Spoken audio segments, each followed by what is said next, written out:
जय हिंद साथियों, आप सभी का स्वागत है। तो भैया आपके सामने क्वेश्चन दिया गया है। ये प्रीवियस ईयर क्वेश्चन नहीं बल्कि इस टाइम का क्वेश्चन है भाई साहब, पूछा गया था, समझ रहे हैं ना।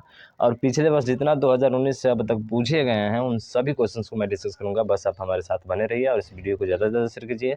और अभी तक चैनल को सब्सक्राइब नहीं किया तो भैया सब्सक्राइब जरूर कीजिएगा, ठीक है। दिया है क्वेश्चन पहले आपके सामने। इसमें बोल रहा है कि मान लीजिए कि एल किसी समतल में स्थित है, समांतर सरल रेखा का एक समुच्चय है। दिया है L1 कमा L2, L1 जो है L1 पर क्या है, लंब है। दिया है L1 L2 पे लंब है। क्या है, L1 L2 पे लंब है। तो आपको पता है कि L1 जो है L2 पर क्या है, लंब है।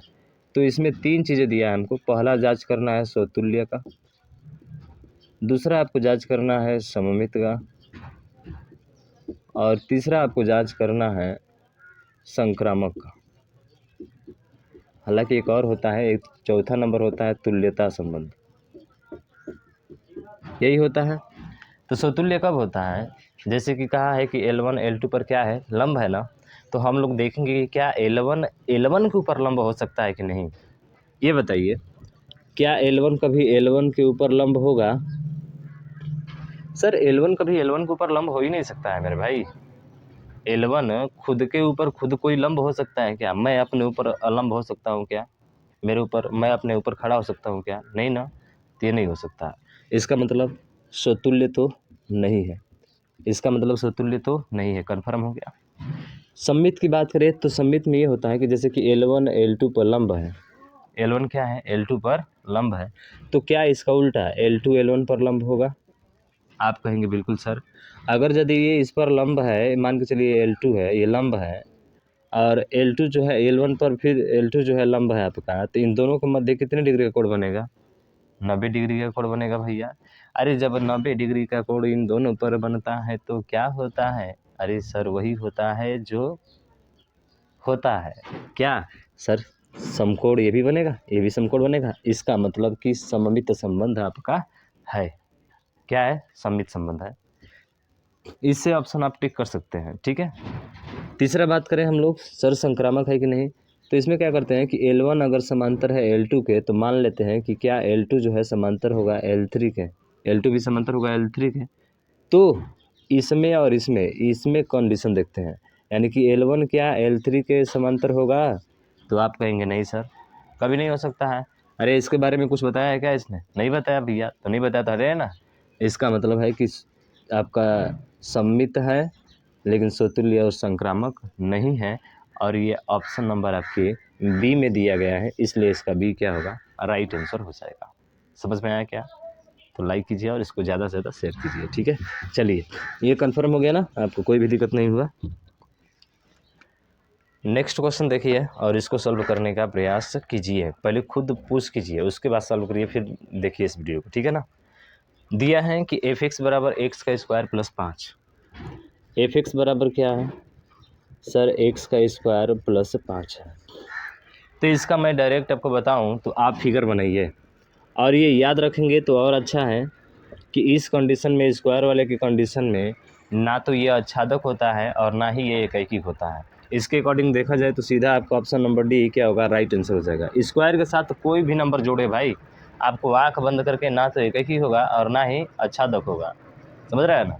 क्यों नहीं होगा? क्योंकि केवल इसको हम अगर लेते हैं, 5 को छोड़ दीजिए, वैसे कोई फ़र्क नहीं पड़ता है।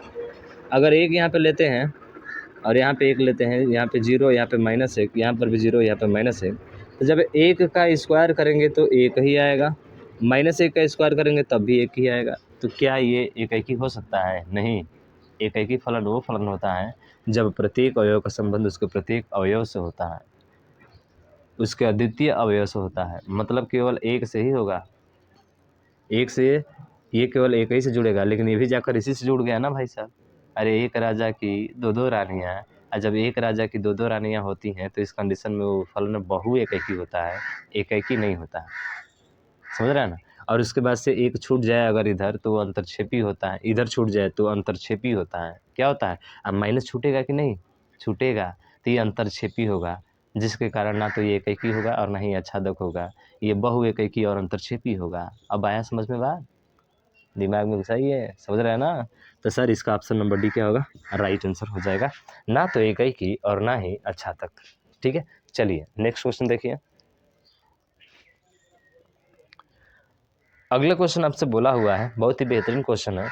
यदि दो परिमित समुच्चयों ए तथा बी में अवयव क्रमशः एम एन है तो ए से बी में कुल संबंधों की संख्या क्या होगी?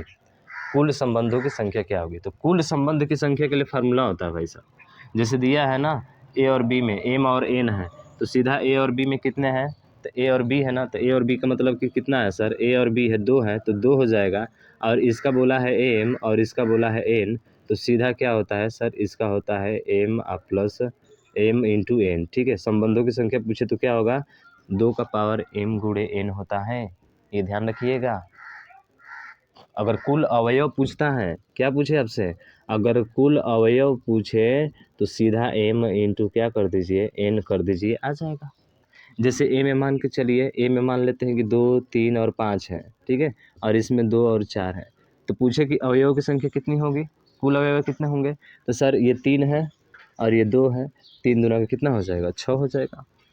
लेकिन अगर यही पूछे कि बताइए इसमें संबंधों की कुल संख्या पूछे ना, तो इसमें 2 है तो 2 हो जाएगा, 1 और 2 है और कितना है जी, 3 दूना का 6, ऊपर पावर 6 हो जाएगा, ऐसे आंसर निकाल लेंगे।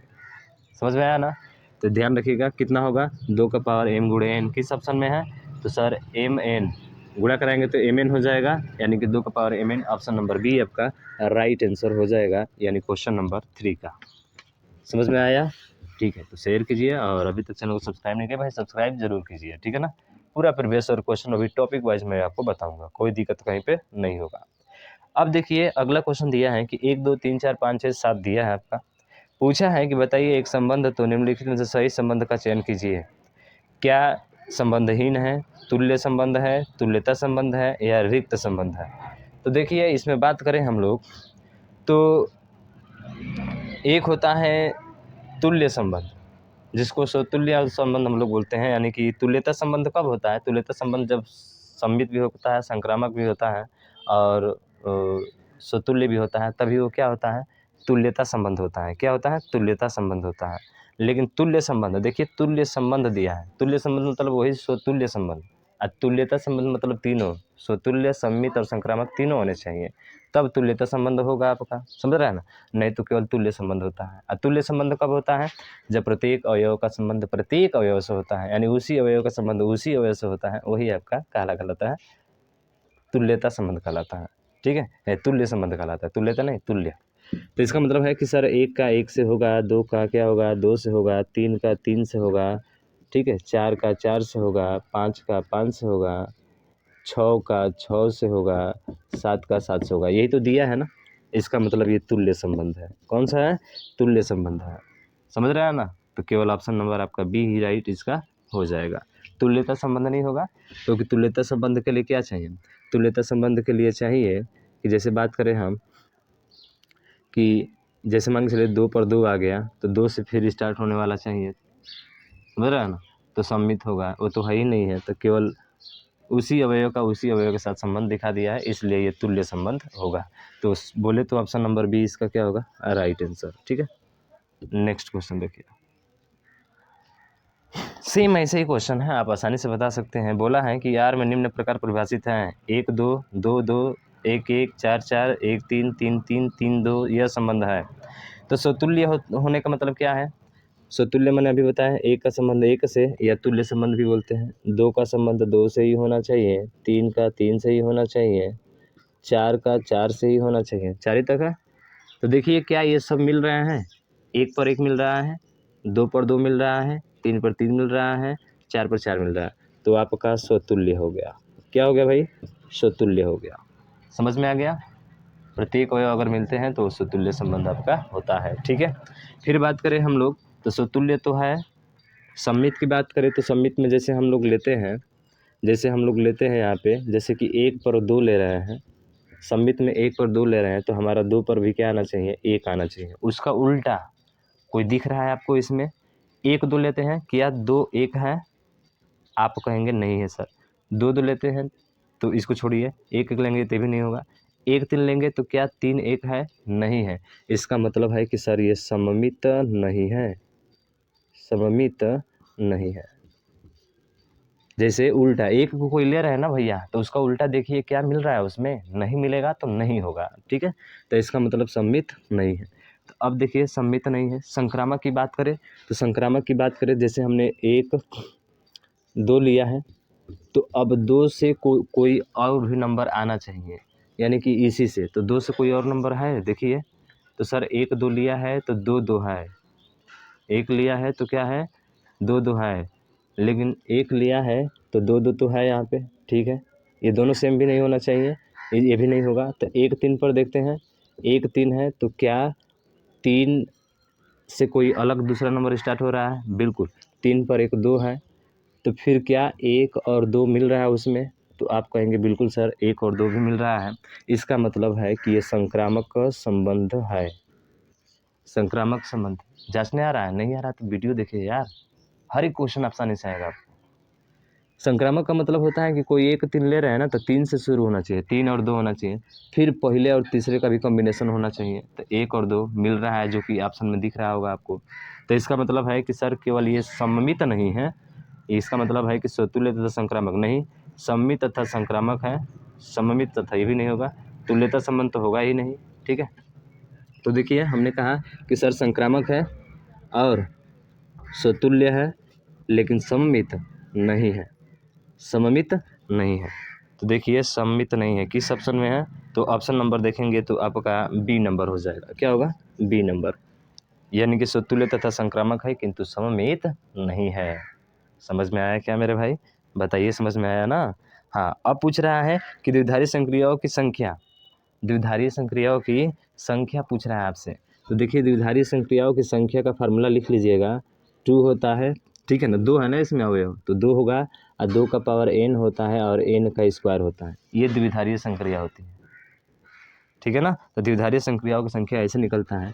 तो 2 हो गया और n का मान कितना है? तो सर नंबर ऑफ एलिमेंट कितना है? 1 और 1 2 है, तो ये हो जाएगा आपका इसका पावर 2 और इसका पावर 2 है। तो जैसे ही हल करेंगे तो 2 2 दूना का कितना हो जाएगा? 4, और 2 के पावर 4 का मतलब कितना होता है? 16। तो ऑप्शन नंबर देखेंगे आपका बी राइट आंसर हो जाएगा। सिंपल है ना? बहुत सिंपल है, लेकिन फार्मूला याद होना चाहिए, ये ध्यान रखिएगा। द्विधारीय संक्रियाओं की संख्या निकालते हैं ऐसे, ठीक है ना। हाँ, ये फार्मूला आपको पता होना चाहिए, 2 का पावर n और उसका स्क्वायर, ठीक।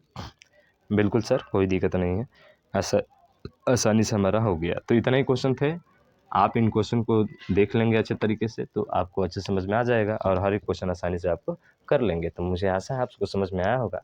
इस वीडियो को ज़्यादा से ज़्यादा शेयर कीजिएगा। हम लोग तो अभी शॉर्ट पे बात कर रहे हैं, इसके पूरे नंबर जो ज़्यादा नंबर को पूछे जाते हैं उन नंबर को भी हम लोग डिस्कस करने वाले हैं क्वेश्चन को, ठीक है। तो इसको ज़्यादा से शेयर कीजिएगा। मिलते हैं नेक्स्ट वीडियो में, तब तक ले जाए, जय भारत।